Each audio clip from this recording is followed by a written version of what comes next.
Assalamualaikum warahmatullahi wabarakatuh. Perkenalkan, nama saya Muhammad Zulfikar dengan NIM akhir 024 dari kelas Teknik Informatika 2021B.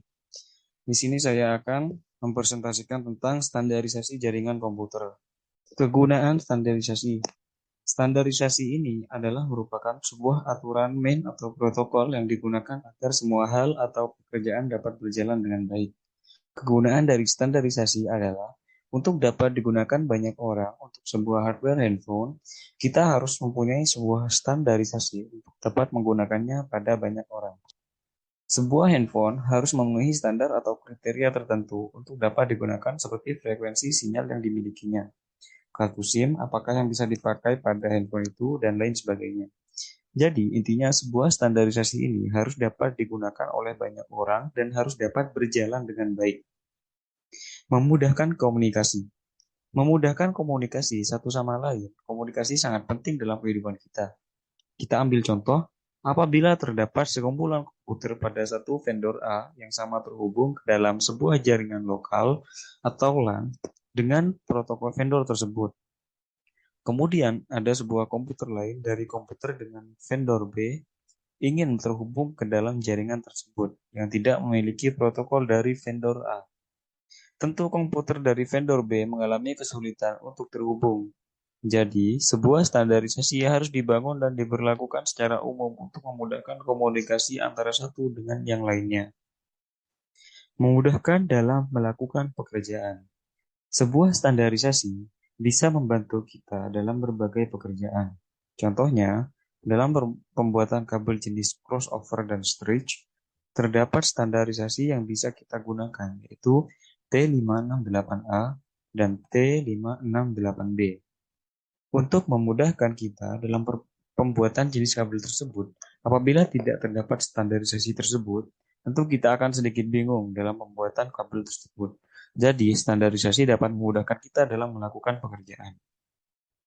Macam-macam standarisasi jaringan komputer.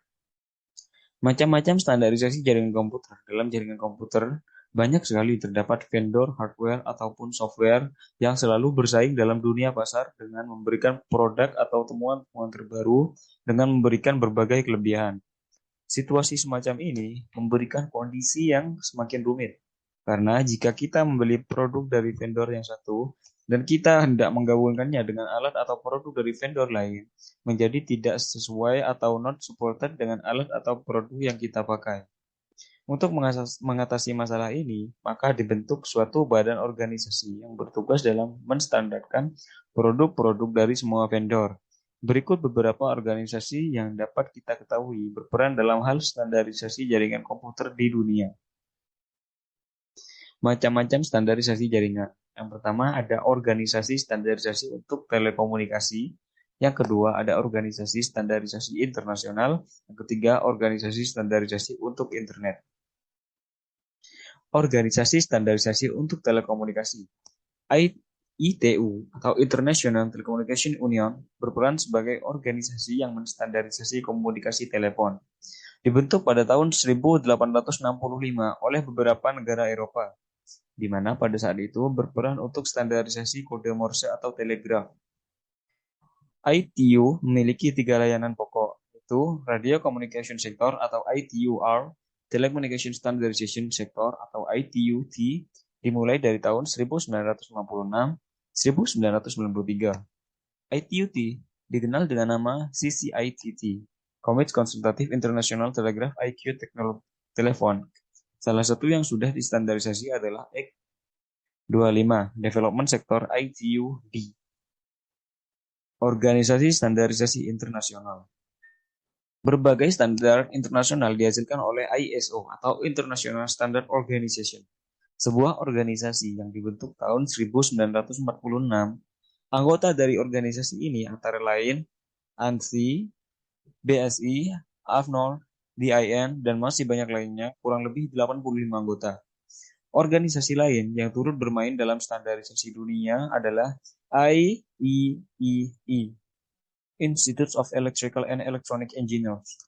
Sudah banyak standar yang dihasilkan, antara lain IEEE H02 untuk teknologi LAN, di mana teknologi ini juga didukung dengan standarisasi IDO HH02.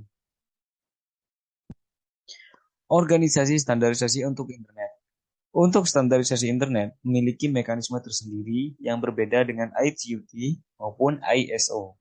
Mekanisme ini dibentuk pada awalnya dari sebuah komite informal yang dibentuk oleh DoD setelah ARPANET terbentuk yang disebut dengan IAB, Internet Activist Board. Pada komite inilah menampung semua ide atau pemikiran yang secara terbuka didiskusikan. Para anggota komite informal ini saling mempublikasikan technical report yang disebut RFC, Request for Comments. RFC disimpan secara online sehingga siapapun dapat mengakses dan memberikan komentar. Setiap RFC yang masuk diberikan suatu nomor urut pada tahun 1809 oleh karena internet terus bertumbuh. Maka diperlukan suatu badan organisasi yang formal. Maka IAB direorganisasi kembali menjadi IRTF, Internet Research Task Force, dan juga IETF, Internet Engineering Task Force. OSI Layer Model. Definisinya ialah OSI Layer adalah sebuah konsep yang memungkinkan pertukaran informasi terjadi antara berbagai jenis sistem komunikasi komputer dengan menggunakan protokol standar yaitu TCP/IP. Fungsi pengembangan konsep OSI layer sebenarnya ditujukan agar produsen komputer serta pengembang jaringan dan perangkat lunak dapat membuat produk yang bisa saling terhubung tanpa memaksa melakukan usaha lebih. Protokol-protokol yang bekerja pada OSI layer. HTTP. HTTP atau Hypertext Transfer Protocol. Protokol yang dipergunakan untuk mentransfer dokumen dan web dalam sebuah web. FTP atau File Transfer Protocol. Protokol internet yang berjalan dalam layer aplik raya untuk mentransfer file komputer antar mesin-mesin dalam sebuah jaringan internet. NFS, Network File System, jaringan protokol yang memungkinkan pengguna di klien komputer untuk mengakses file melalui jaringan. DNS atau Domain Name System, protokol yang digunakan untuk memberikan suatu nama domain pada sebuah alamat IP agar lebih mudah diingat. Yang kelima ada POP3 atau Post Office Protocol. Protokol yang digunakan untuk mengambil mail dari suatu yang akhirnya mail tersebut akan di-download ke dalam jaringan lokal. MIME atau Multipurpose Internet Mail Extension.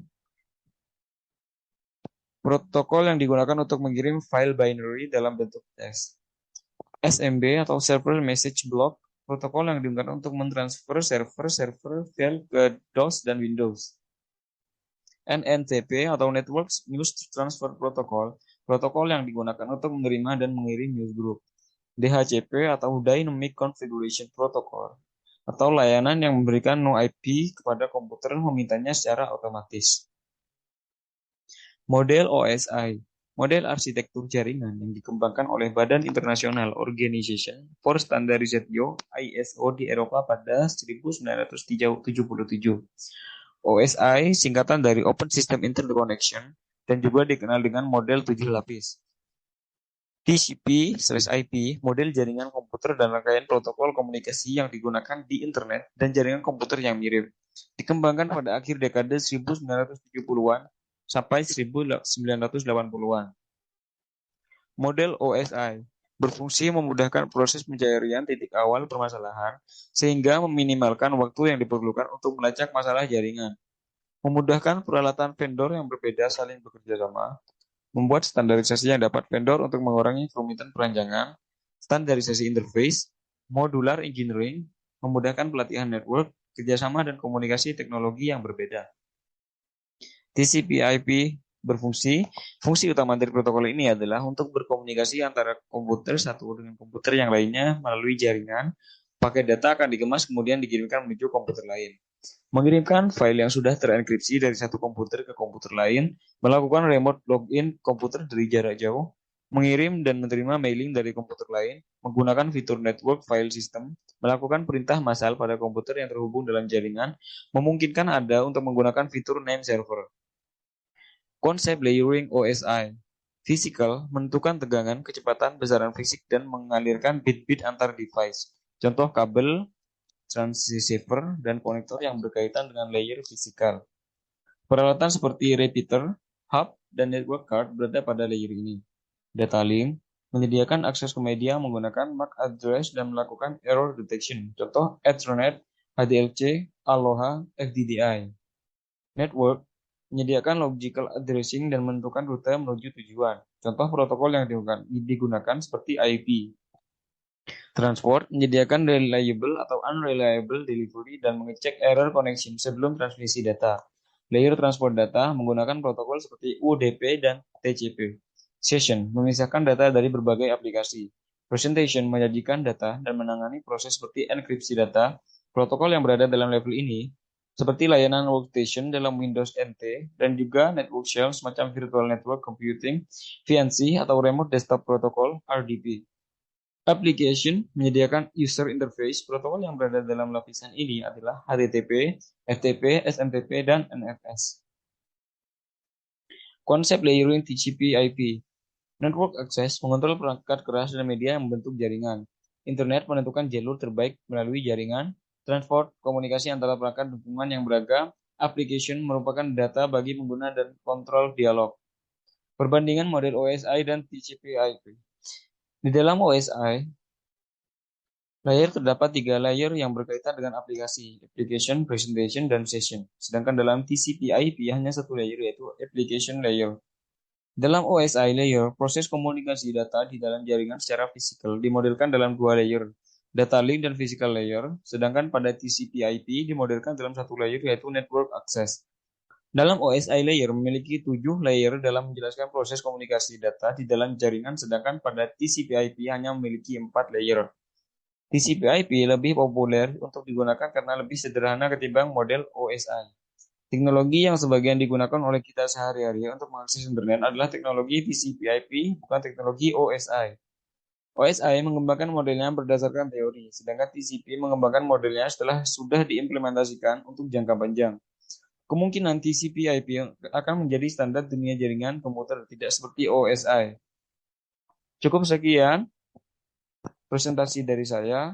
Apabila ada kesalahan kalimat, maaf sebesar-besarnya. Terima kasih. Assalamualaikum warahmatullahi wabarakatuh.